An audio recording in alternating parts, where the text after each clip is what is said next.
Tahan, Bang. Saya tak tahan. Ini sing serong. Sudah.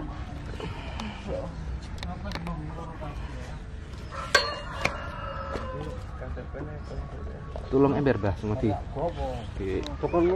Orang ini, Pak. Asli. Oh, enggak. Tanahnya pas kokennya. Sumpan, Pak Arwi. Aku barang kan si kokon lagi nang. Heeh, sembarang. Sumpan. Nggak ngerti lho kok sene kok ora. Kabeh. Wah, jebule mlayu. Ngomili rono nek to dhuwur nang. Ini terus.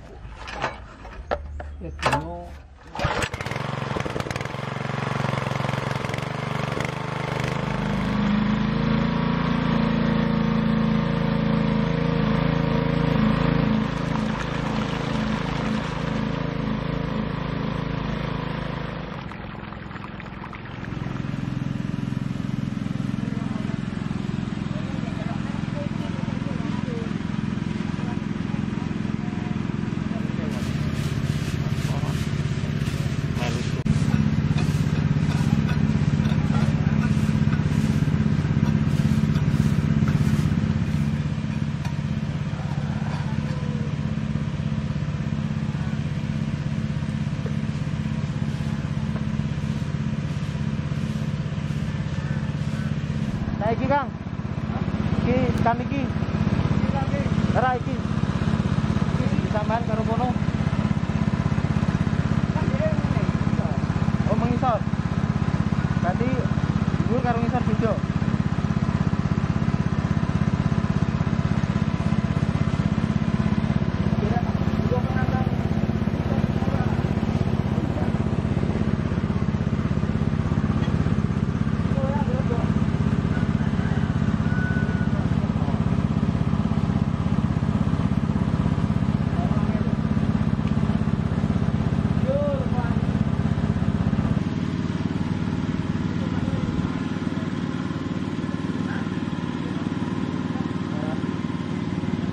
Jadi hasil penelitian kami di Boto Tumpang, ini kita menemukan satu buah candi yang terus terang ini di luar perkiraan. Karena awalnya kami menduga hanya ukuran 12 kali 12 begitu. Tetapi ketika kita mulai melakukan penggalian, maka candinya di bawah tuh makin melebar seperti itu. Memang ini di luar prediksi, tetapi juga menjelaskan bahwa candi ini tidak sekecil yang dibayangkan. Ini kita belum sampai menemukan sudut dari sisi selatannya gitu. Yang kita nemukan waktu awalnya kita menduga ini adalah bagian sudut, sehingga nanti ini struktur akan mengarah ke barat begitu. Tetapi ternyata dia bukan sudut, dia penampil samping dari bangunan ini gitu. Dan dia masih berlanjut. Ini bisa kita lihat. Ini masih ada susunan yang ke timur. Artinya sudut masih di sebelah selatan dari dinding kotak ini gitu. Dan bisa diperkirakan untuk bagian dari sudut bangunan itu dia tidak akan lebih kecil dari ini. Jadi bisa dibayangkan ukurannya akan sekitar 3 meter juga.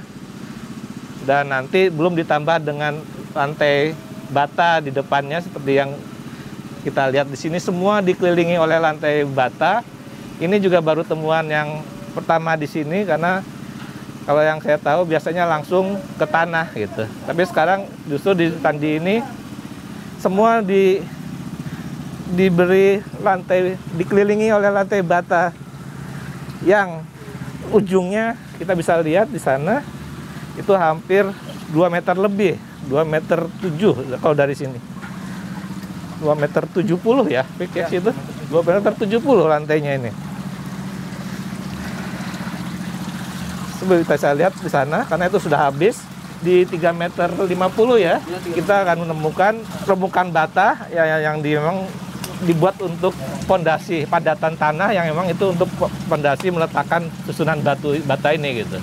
Temuan ini sangat menarik ketika kita mengekskavasi kota S52T26 dalam pada kedalaman speed 14-15 kita menemukan suatu bentukan semacam bentuk kerucut dari bata, dan dia merupakan hampir persegi, ada tatakan persegi.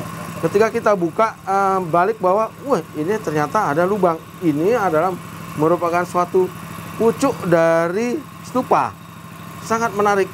Artinya dengan penemuan yang kecil ini kita sudah bisa menemukan bahwa latar belakang keagamaan Candi Bata Tumpang ini ini adalah keagamaan Buddha. Ya, inilah yang sangat menarik, temuan kecil tetapi mempunyai arti yang sangat tinggi. Nah, makanya kita ini harus betul-betul kita jaga. Ya, ini jangan sampai rusak. Mungkin kita bungkus dengan aluminium foil dulu. Ya, ini aluminium foilnya kita bungkus. Nah, ini kita bungkus di aluminium foil supaya ini tidak rusak, karena inilah satu-satunya bukti yang sampai saat ini ya, yang jelas sekali bahwa dia merupakan kemuncak dari atau ujung dari stupa. Nah, ini kita simpan. Ini temuan ini kita temukan satu level dengan lapisan itu, ya, lapisan mevel namanya. Kalau kita lihat ada gravel atau bongkah-bongkah batu andesit di lapisan dasar merupakan lanau lempungan. Nah, ini membuktikan bahwa kita sudah berada pada lapisan di mana masyarakat pendukung dari Candi Bata Tumpang pada saat itu berada. Nah, kemudian kita mencoba lagi pada kedalaman hingga dari 340. Kita mau melihat berapa tebal dari mevel Candi Bata Tumpang ini. Nah, kemudian ini teman-teman kita mencari, masih memperdalam. Dan yang menarik lagi, ya, mereka menyusun batu-batu andesit berupa boulder dan bercampur beberapa bata. Itu bukan terbawa oleh alam, tetapi memang manusialah yang membawanya. Mereka menyusun. Untuk apa? Fungsinya adalah untuk menjadikan pemadatan, yang mereka tahu bahwa daerah Bata Tumpang ini merupakan wilayah yang berawa, kemudian tanahnya basah. Nah, untuk membuat nyaman hidup di daerah kawasan Bata Tumpang, mereka menggunakan batu-batu ini, ya, batu-batu andesit ini disusun di mevel atau di permukaan tanah dahulu. Kecanggihan teknologi mereka sudah tahu bagaimana mereka ini seorang ahli tanah, ahli lingkungan, ya, mereka ini ahli tanah, ahli lingkungan, dan mungkin ahli hidrologi juga.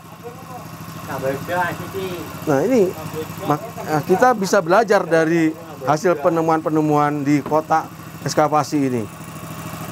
Dari sini alhamdulillah tim dari Arkenas sangat-sangat welcome dengan kita. Kita di sini diberi pelajaran secara langsung oleh mereka bagaimana cara merawat candi, memperlakukan candi itu agar temuan-temuan yang belum tersingkap itu bisa terselamatkan. Terus bagaimana kita diberitahu bahwa banyak artefak-artefak yang sebenarnya penting itu ada di dalam tanah.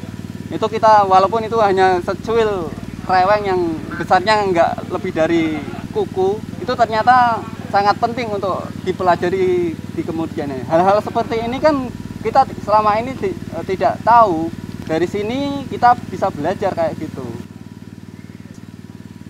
Kalau lihat profilnya yang kita temukan, ini bisa kita lihat ada profil hafron, kemudian ada hiasan bata menonjol seperti ini. Semua semua dihiasin ini sebenarnya juga hafron, hanya sudah hancur. Jadi profil-profil hafron seperti ini biasa untuk agama Buddha. Dan profil seperti ini dengan hiasan batu yang menonjol begini, ini kita temukan juga pada Candi Batu Jaya di Kerawang, yang kalau itu dipetanggalkan abad ke-7. Maka dari profilnya ini karena sangat mirip dengan Candi Batu Jaya, kita bisa pastikan bahwa candi ini pun pertanggalannya sekitar abad ke-7 Masehi. Tidak hanya sekedar dari profil, kita juga sudah melakukan dating di Candi Balai Kambang yang juga tidak jauh dari Candi Boto Tumpang. Itu pertanggalannya memang arang itu 630 Masehi gitu. Jadi abad ke-7. Jadi selain pertanggalan absolut dengan arang, kita pertanggalan relatif dengan profil begini, itu sama-sama semuanya menunjukkan abad ke-7 Masehi. Kalau bicara kerajaannya, kita tahu kalau dalam sejarah Jawa Tengah itu, raja pertama Mataram kuno adalah Raja Sanjaya, yang itu dipertanggalkan 732 Masehi dalam prasasti Canggal.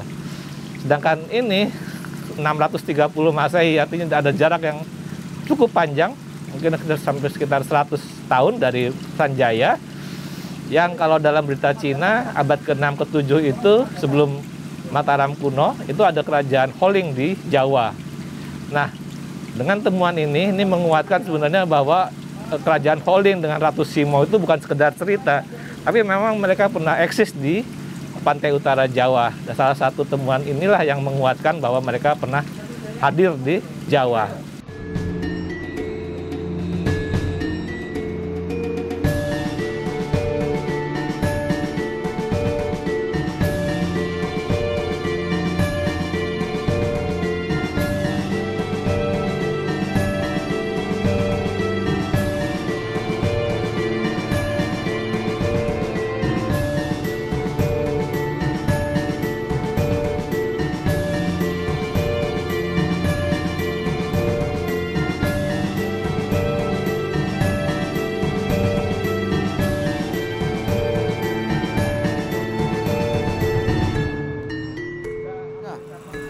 Untuk mengetahui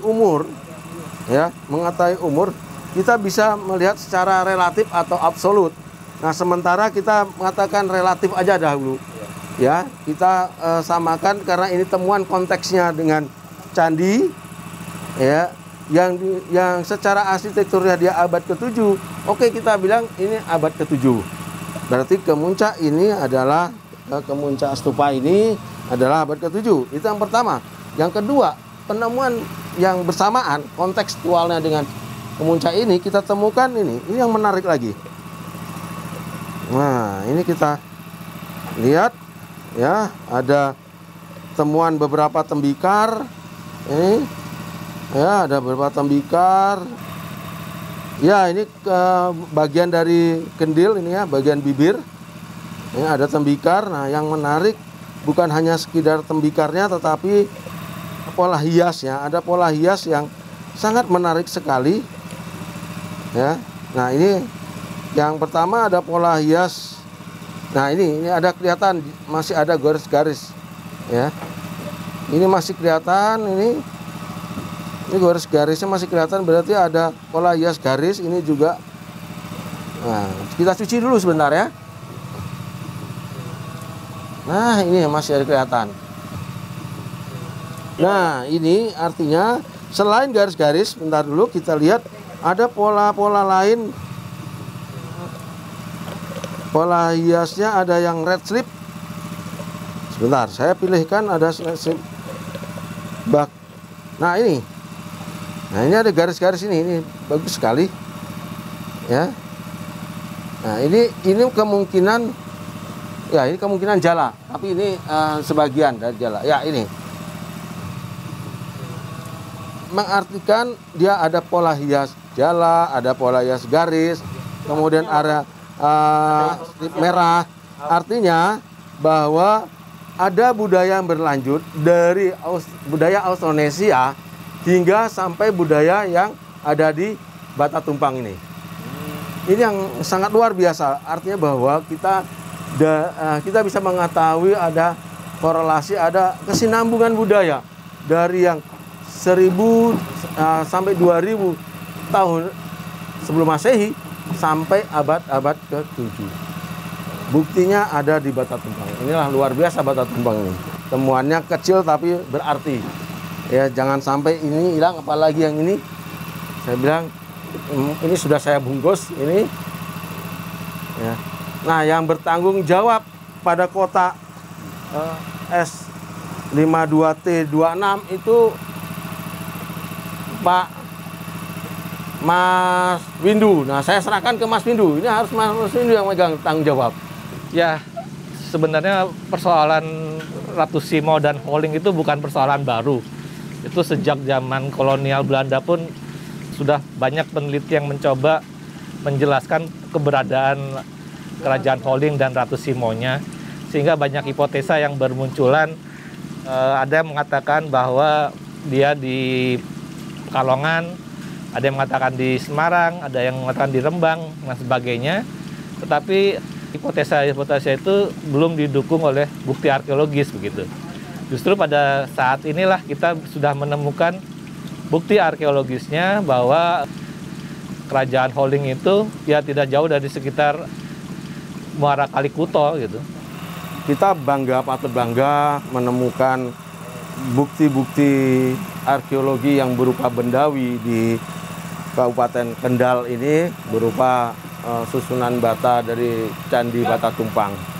Kita tahu sampai saat ini pun belum ada yang informasi secara arkeologis kerajaan abad 6 dan 7.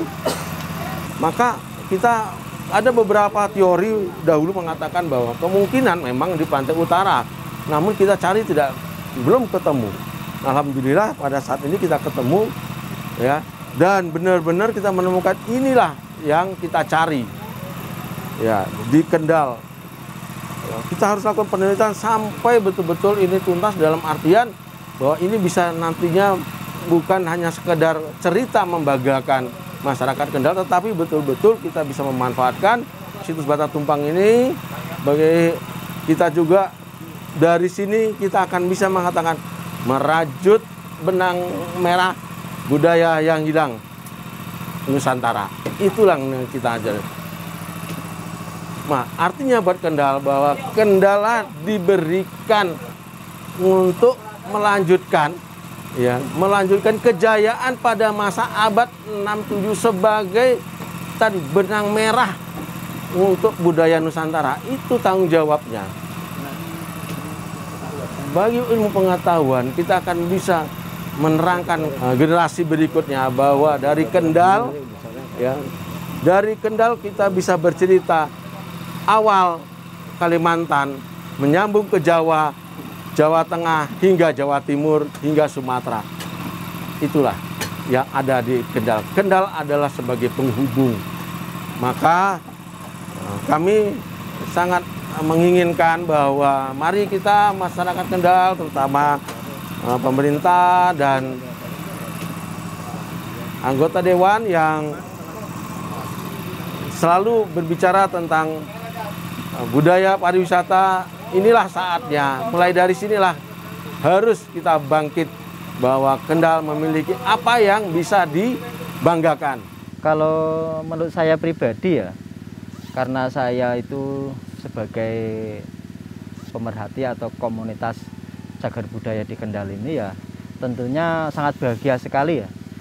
Karena baru kali ini di Kendal, terutama di Pantura itu ditemukan situs candi yang begitu megahnya, begitu besarnya, dan itu gimana ya, merupakan nilai plus untuk daerah kita sendiri, terutama di bidang sejarah atau arkeologi. Itu candi ini sangat berpengaruh sekali, karena selama ini menurut hipotesa para ahli mengatakan bahwa untuk kerajaan Kalingga itu belum ada sama sekali di mana letak sesungguhnya. Tapi dengan adanya penelitian di sini, itu para peneliti di sini bersama-sama menyimpulkan bahwa kemungkinan keberadaan Kalingga ada di candi ini.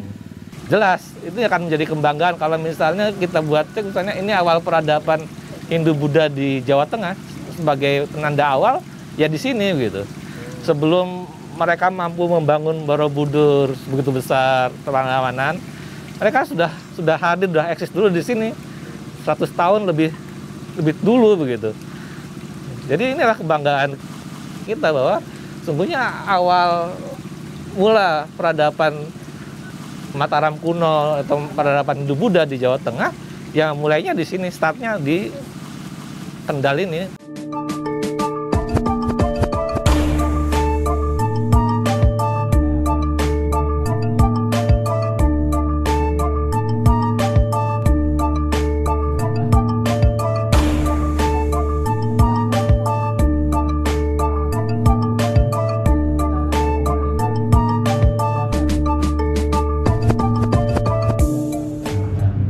Respon dari peserta sangat mengembirakan ya. Artinya kita semua yang hadir di sana sepakat bahwa ini situs yang penting untuk Kabupaten Kendal seperti itu, dan kita semua bersepakat juga bahwa kita perlu melestarikan ini untuk kita sampaikan kepada masyarakat Kendal semuanya dan juga generasi muda bahwa sesungguhnya masyarakat Kendal itu bukan masyarakat yang tidak punya tinggalan arkeologis gitu. Mereka pun juga punya tinggalan-tinggalan yang itu cukup penting bagi maknanya, bagi rekonstruksi sejarah nasional, tidak hanya Kendal seperti itu. Kita butuh kerjasama, sehingga kita perlu ada kesadaran bersama bahwa ini penting untuk kita semuanya, ini penting untuk rekonstruksi sejarah, ini penting untuk identitas masyarakat Kendal dan sebagainya, sehingga kita punya kesadaran yang sama bahwa ini penting untuk dilestarikan seperti itu. FGD yang kita lakukan itu bagus sekali ya, saya sangat berterima kasih sekali. Ada anggota dewan, kemudian ada dinas kebudayaan, bahkan kepala dinas sendiri hadir, kemudian perwakilan masyarakat pemerhati budaya, masyarakat yang pemilik lahan, guru, dan teman-teman wartawan gitu, antusias bahwa nilai penting dari situs Bata Tumpeng ini sangat tinggi.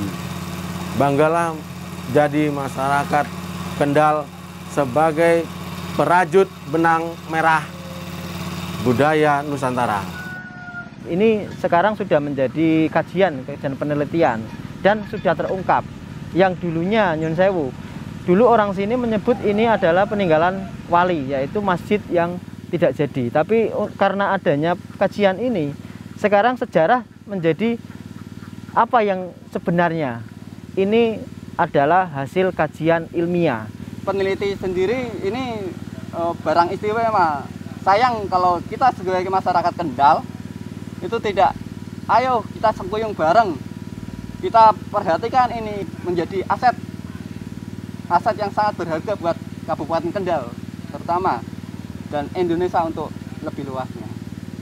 Saya bangga sekali menjadi orang Kendal, Mas, karena ya kita tahu peradaban Kendal itu dari dulu memang begitu sangat maju sekali. Lihat dari belakang saya itu ada bangunan begitu megahnya, yang begitu besarnya. Kalau kita pikir secara logis, itu kan bangunan seperti ini sangat sekali memerlukan arsitektur yang handal. Kesimpulan kami bahwa peradaban Kendal itu bersusun. Dari sini mungkin ini abad ke-7, yang sana itu penanggalan sekitar abad 9-10. Enggak, rentan itu pasti siap peradaban itu pasti ada kebudayaan yang ada di Kabupaten Kendal. Enggak mungkin ini kebudayaan terputus. Sebenarnya saya tidak mencari apa yang saya cari ya. Maksudnya gini, kalau bicara soal apa yang didapat, kita ya hanya dapat kepuasan secara moral ya. Karena ya kita tahu kalau saya bicara soal komunitas, itu sebenarnya tidak hanya satu ya. Ada beberapa komunitas yang saya dan Mas Jainal kelola. yaitu ada komunitas dulu pernah saya mendirikan komunitas Kendil Wesi. Itu komunitas para pecinta cagar budaya tapi untuk khusus kawasan Kabupaten Kendal. Dan alhamdulillah sampai sekarang anggotanya tidak berubah, yaitu 3 orang saja gitu. Tapi ada lagi yang saya kelola juga sama Mas Yainal, itu meliputi komunitas cagar budaya antar kabupaten, Kabupaten Kendal, Batang, dan Pekalongan. Jadi kemungkinan kalau misalkan ada temuan ODCB atau objek diduga cagar budaya di Kendal maupun di Pekalongan, ya kita sama-sama dengan orang Batang, sama dengan orang Pekalongan, sama juga dengan orang Kendal, kita sengkoyong bareng. Bagaimana caranya agar sejarah ini tidak hilang.